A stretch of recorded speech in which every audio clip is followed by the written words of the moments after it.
பொங்கல் சாம்பாருக்கு தேவையான பைத்தம் பருப்பு, சாம்பார் பருப்பு, இதை நம்ம கழுவி எடுத்துக்கலாம். தக்காளி பெருசாக இருந்தால் 2 எடுத்துங்க, சின்னதாக இருந்தால் 3 எடுத்துங்க.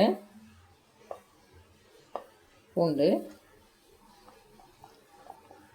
பச்சை மிளகாய் இதை உடச்சி போட்டுங்க 3,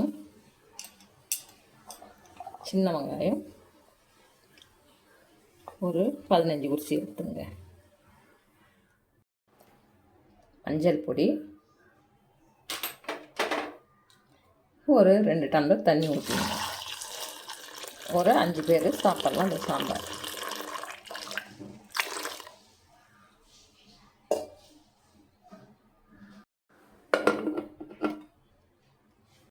நம்ம விசில் போட்டுக்கலாம்.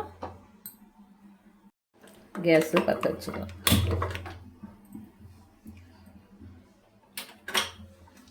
இந்த பருப்பு வேகட்டும், நம்ம அதுக்குள்ளே பொங்கலுக்கு என்ன ரெடி பண்ணிக்கலாம்.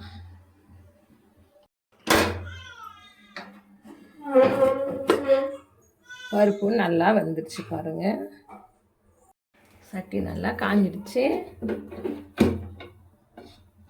நம்ம எண்ணெய் சேர்த்துக்கலாம். எண்ணெய் காஞ்சி கடுகு போட்டுக்கலாம்.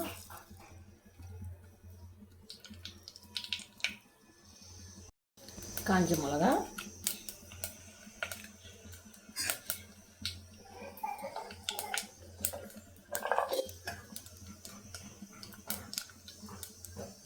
ஒரு 10 சின்ன வெங்காயம்,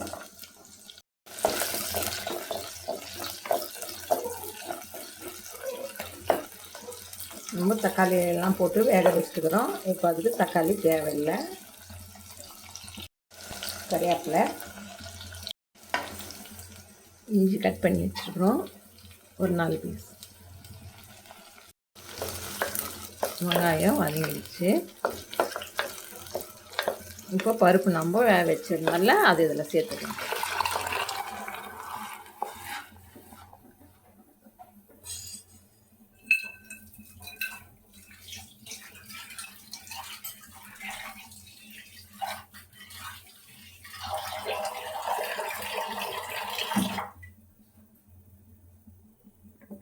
தேவையான தண்ணி,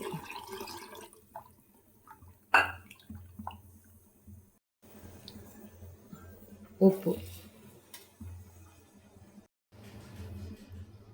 இது சாம்பார் பொடி கொஞ்சம்,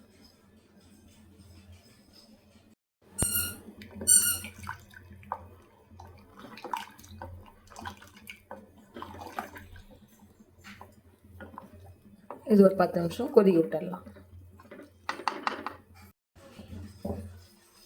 அப்போ சாம்பாரை தொழவி விட்டுங்க. உப்பு கம்மியாக இருக்குதா என்னன்னு பார்த்து போட்டுக்கலாம்.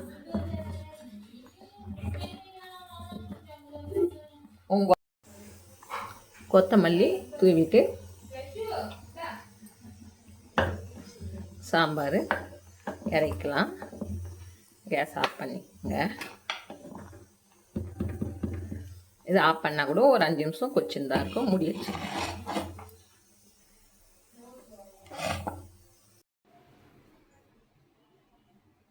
இது போல் பொங்கல் செஞ்சுட்டு சாம்பார் ஊற்றி சாப்பிட்டு பாருங்கள், நல்லாயிருக்கும். நம்ம அடுத்த வீடியோவில் சந்திக்கலாம்.